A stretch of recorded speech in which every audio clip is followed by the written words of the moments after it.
káalẹ́ ẹ̀kọ́ àtòrọ̀ Ìdòwú Ògúnbàjò lórúkọ tèmi. Wọ̀nyí ni àwọn ìròyìn tí a mú wá fún yín ní èdè Yorùbá lẹ́kùnrẹ́rẹ́. Ní tẹ̀síwájú àbẹ̀wò sí àwọn ilé ẹ̀kọ́ sí ilé iṣẹ́ NTA Ìjẹ̀bú-Òde ní ilé ẹ̀kọ́ Great Foundation International School náà ṣe àbẹ̀wò sí ilé iṣẹ́ NTA Ìjẹ̀bú-Òde.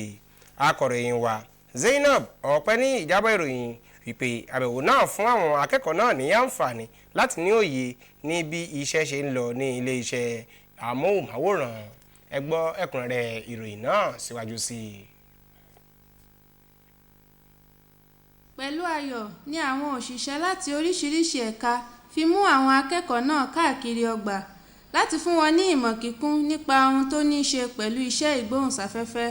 Ọ̀gbẹ́ni Tọ́pẹ́ Àjàyí láti ẹ̀ka ìmọ̀ ẹ̀rọ ṣàlàyé pé àtàgbà jẹ́ ohun èlò pàtàkì fún iṣẹ́ àti pé láìsí àtàgbà náà iṣẹ́ ò lè ṣeé ṣe lórí afẹ́fẹ́. Òṣìṣẹ́ alátúntò fọ́nrán Ọ̀gbẹ́ni Ìdòwú Ògúnbàjò ṣe àlàyé lórí bí iṣẹ́ ṣe ń lọ ní ìyàrá náà lórí fọ́nrán àti gbígbé ohùn jáde.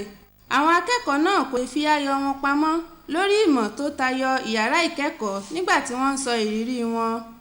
Arábìnrin Dáwódù, ọ̀kan lára olùkọ́ Great Foundation International School, gbóríyìn fún àwọn elétò. Ó sì tún fi kún pé àwọn akẹ́kọ̀ọ́ náà kò ní gbàgbé ìrírí náà. Ìdí àbẹ̀wò náà ni láti ṣí ojú àwọn akẹ́kọ̀ọ́ náà sí abala ìgbóhùnsáfẹ́fẹ́ àti láti tọ́ wọn sọ́nà nípa yíyan iṣẹ́ lọ́jọ́ iwájú. Tayọ̀tayọ̀ tìdùnnú ni ó jẹ́ fún àwọn ìjọ Àgùdà àti Dàọ́sìsì Ìjẹ̀bú-Òde lẹ́yìn tí wọ́n fi ìdùnnú wọn hàn pẹ̀lú ijó àrà ọ̀tọ̀ láti ṣe àjọyọ̀ ọdún 45 èyí tí wọ́n fi dá Dàọ́sìsì náà sílẹ̀. Akọ̀ròyìn wa Anthony Gandoni jábọ̀ ìròyìn wípé ayẹyẹ oníbẹ̀ta náà yọwọ́ àwọn àlùfáà tinú ìjọ Àgùdà jákòjádò ilẹ̀ Nàìjíríà sílẹ̀ tí wọ́n sì péjú pésẹ̀ síbẹ̀. Ẹ gbọ́ ẹ̀kúnrẹ́rẹ́ ìròyìn náà síwájú sí i. Ètò ìdúpẹ́ tí àwọn ọmọ ẹgbẹ́ ìjọ ẹni mímọ́ Sebastian Catholic Church Cathedral Dàọ́sìsì ti Ìjẹ̀bú-Òde ṣe àgbékalẹ̀ rẹ̀ ni ó dá lé lórí ayẹyẹ oníbẹ̀ta.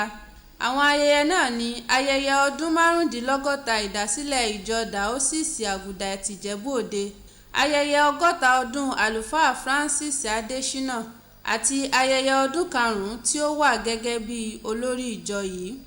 Ìjọ Dàọ́sìsì yìí tí wọ́n ṣe ìfilọ́lẹ̀ rẹ̀ ní ọdún 1969 pẹ̀lú àwọn ẹ̀ka 5 ló ti di 42 báyìí.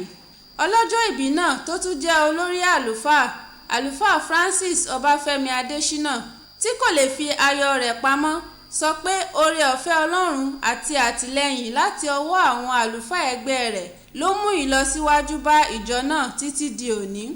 Nígbà tí ó ń pè fún àtìlẹ́yìn àti ìfọwọ́sowọ́pọ̀, ẹni tí ó ń ṣe ayẹyẹ yìí wá rọ àwọn ọmọ ẹgbẹ́ láti nífẹ̀ẹ́ ara wọn fún àlàáfíà àti ìṣọ̀kan ní Dàọ́sìsì náà. Nínú ọ̀rọ̀ àwọn àlùfáà ni wọ́n ti ṣàpèjúwe àdúrà àti ìfarajìn àlùfáà Adésínà gẹ́gẹ́ bí okùnfà àṣeyọrí láàrin ọdún 5 fún iṣẹ́ ìránṣẹ́ rẹ̀.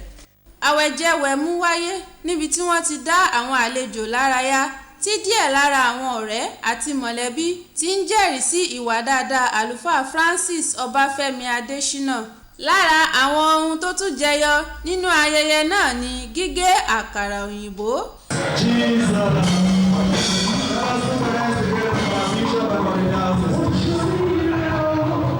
Kabirat Abdul-Jelil ló ti ń jábọ̀ ìròyìn fún iléeṣẹ́ NTA Ìjẹ̀bú-Òde. Ìjọba àpapọ̀ ti tún tẹnumọ́ lórí àdéhùn fún ìfọwọ́sowọ́pọ̀ pẹ̀lú ìdàgbàsókè láti ṣe àtẹ ọ̀nà ojú ọjọ́ fún ìmọ́tótó omi. Èyí ni ìpinnu tí wọ́n fẹnu kò lé lórí níbi ìdánilẹ́kọ̀ọ́ ọlọ́jọ́ mẹ́ta láti ṣe àgbékalẹ̀ ewu afẹ́fẹ́ àti ẹ̀tọ́ fún ọ̀nà àbáyọ tó wáyé ní olú ìlú ilẹ̀ Nàìjíríà Àbújá. Akọ̀ròyìn wa Usman Subairu ni ó jábọ̀ ìròyìn yìí. Èyí láti ṣe àgbékalẹ̀ ìdásí láti mú kí àwọn ọmọdé ní ìgbàgbọ́ àti ìgboyà nínú ara wọn láti dẹ́kun ìlòkulò oògùn títún gbéra sọ lórí ètò òwúrọ̀ wa ìyẹn Good Morning Nigeria. Àwọn àlejò lórí ètò òwúrọ̀ wa Good Morning Nigeria gbàgbọ́ pé èyí ṣe pàtàkì láti yọ àwọn ohun tó fa ìlòkílò àwọn oògùn náà. Akọ̀ròyìn wa Lydia Samson lóníròyìn tó bá wọn wà níbi ètò òwúrọ̀ wa yìí tó sì jábọ̀ ohun tó ṣẹlẹ̀ lọ́hùn. Níbi ni a ti máa mẹ́nu dúró fún ti ìròyìn wa fún talẹ́ tòní. Ẹ má gbàgbé àti tẹ̀lé wa ní ojú òpó wa Facebook NTA Ìjẹ̀bú Òde àti lórí YouTube Ìdòwú Ògúnbàjò lórúkọ tèmi. Ó dàárọ̀.